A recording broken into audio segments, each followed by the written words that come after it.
عزیز بچوں، گزشتہ ویڈیو کے اخیر میں نے بتلایا تھا کہ اس حمد کے متعلق جو سوالات اور جوابات ہیں اور اس کے مرکزی خیالات ہیں، آئندہ ویڈیو میں آپ سے اس کے متعلق بات کی جائے گی۔ آئیے، وہ وقت قریب آ چکا ہے کہ آج ہم اس حمد کے متعلق مرکزی خیالات کو بھی جانیں گے اور اس کے متعلق سوالات و جوابات بھی کرنا سیکھیں گے۔ سب سے پہلے تو ہم نے جو پڑھا تھا حمد اسماعیل میرٹھی کی لکھی ہوئی تھی، اس حمد کا مرکزی خیال جو آپ کے سامنے بورڈ پر لکھا ہوا ہے، آپ اس کو غور کر کے دیکھ کر کے یاد بھی کر سکتے ہیں اور اس کو اپنے کاپی میں بھی لکھ سکتے ہیں۔ مرکزی خیال اس کا یہ ہے، خدا نے اس دنیا میں طرح طرح کی چیزیں بنائی ہیں۔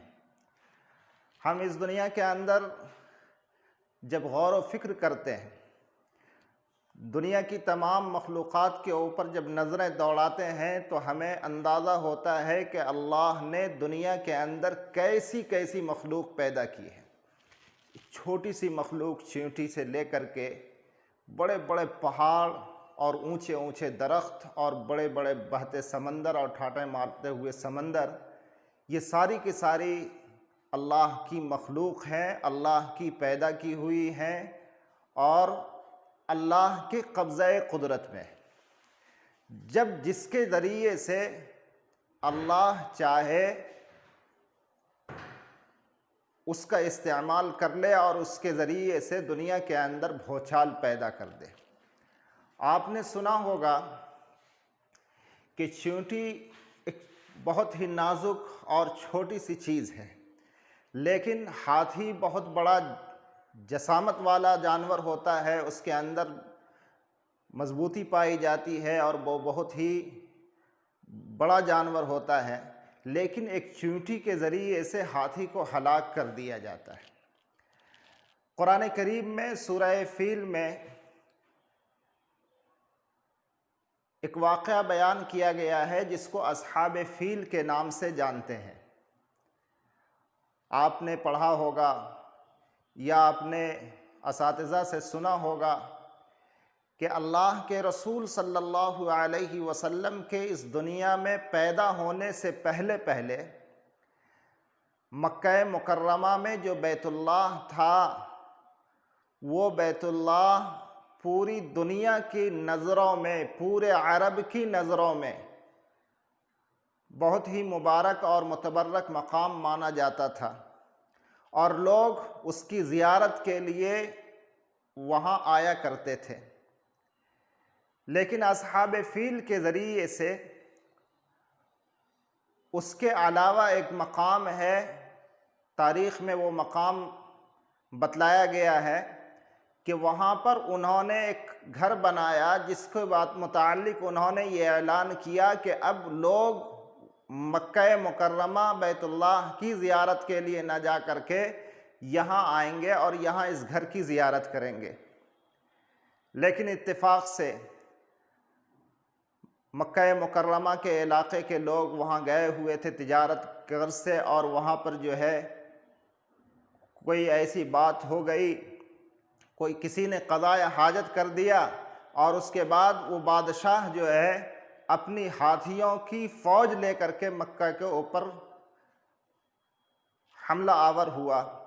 اللہ نے اپنے گھر کی حفاظت ایک چھوٹے سے چڑیے جس کو ابابیل کا نام دیا گیا ہے، چھوٹا سا چڑیا، اس چڑیے کے ذریعے سے اور ایک چھوٹے سے پتھر کے ٹکڑے کے ذریعے سے اس بڑے بڑے ہاتھی کی فوج، جو سب سے زیادہ مضبوط فوج مانی جاتی ہے، اس کو ہلاک کر دیا تھا۔ تو یہ اللہ کی قبضہ قدرت کے اندر دنیا کی تمام چیزیں ہیں۔ تو اس حمد کا مرکزی خیال بھی یہی ہوا، خدا نے اس دنیا میں طرح طرح کی چیزیں بنائی ہیں اور بہت سی نعمتیں عطا کی ہیں۔ انسان کو ان کی قدر کرنی چاہیے اور اپنے رب کا شکر ادا کرنا چاہیے۔ انسان اسی وقت انسان کہلاتا ہے جب کسی محسن کے، کسی منعم کے یا کسی دینے والے کے دیے جانے کے بعد اس کا شکر ادا کرے۔ اور اللہ رب العزت نے ہمیں بے انتہا بے شمار نعمتیں دی ہیں جس کو ہم گن نہیں سکتے ہیں۔ اپنے سر کے بال سے لے کر کے پیر کے ناخن تک جسم کے اندر کتنی چیزیں ہیں، کتنے اعضاء ہیں اور کتنے مراحل کے ساتھ ان کو بنایا ہے اللہ نے، اور کون کس وقت کون سا کام کر رہا ہے، اس میں سے ایک بھی کوئی کام کرنا بند کر دے تو انسان کی کیا کیفیت ہوتی ہے وہ ہم اور آپ اندازہ لگا سکتے ہیں۔ تو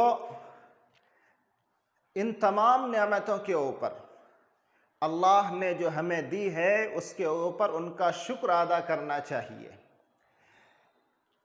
اب ہمیں نظم کا مرکزی خیال کا علم ہوا۔ مرکزی خیال نظم کا یہ ہے کہ ہمیں اللہ کی دی ہوئی نعمتوں کو یاد کرتے ہوئے اس پر اس کا شکر ادا کرنی چاہیے اور اس کی حمد اور تعریف بیان کرنی چاہیے۔ آئیے اب ہم اس کے متعلق کچھ سوالات و جوابات کو سیکھتے ہیں۔ اس نظم کے اندر 4 سوالات پیدا ہوتے ہیں۔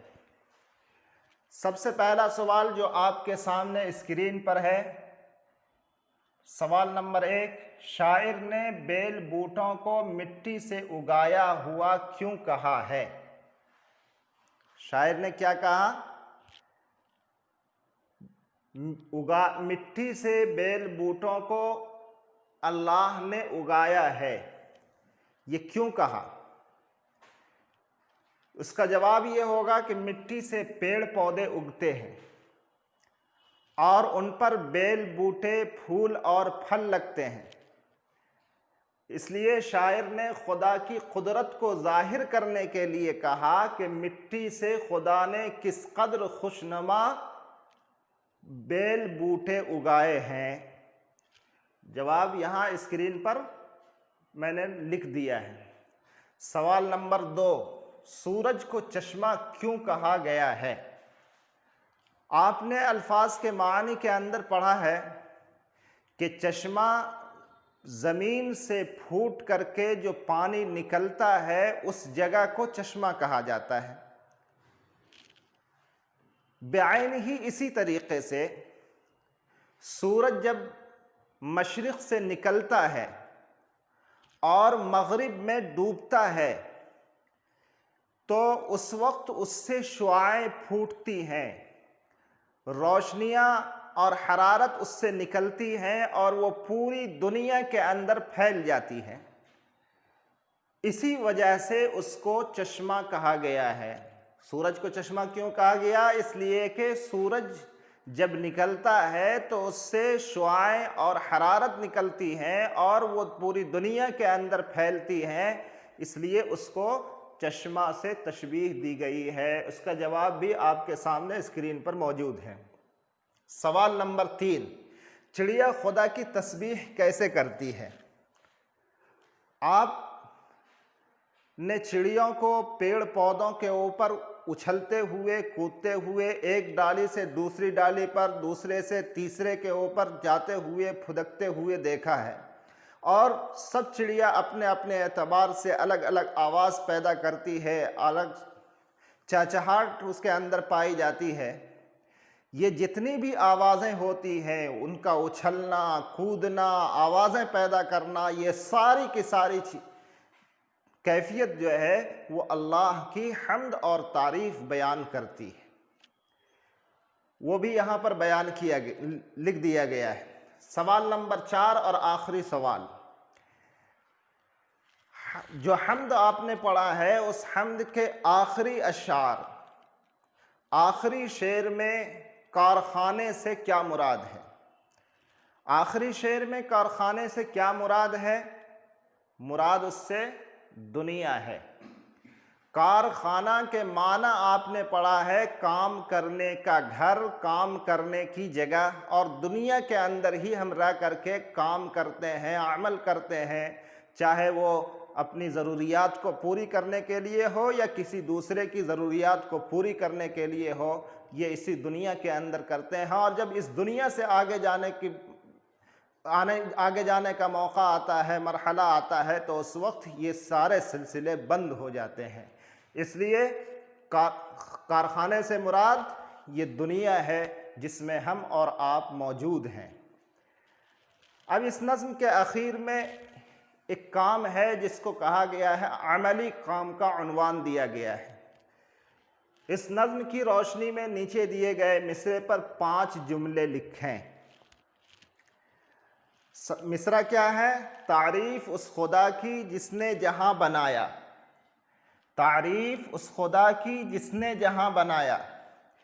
اس مصرعے کے اعتبار سے دنیا کے اندر جو بھی نعمتیں آپ دیکھ رہے ہیں یا جس کے متعلق آپ مشاہدہ کر رہے ہیں یا جس چیز کا علم آپ کے پاس ہے، اس کے متعلق آپ کو خود اس کا جواب تیار کرنا ہے۔ یہ آپ کی ذمہ داری ہے، اس کا جواب لکھ کر کے آپ اپنے استاذ کو، اپنے گارجین کو دکھلائیں کہ یہ جواب اس اعتبار سے صحیح ہے یا نہیں ہے۔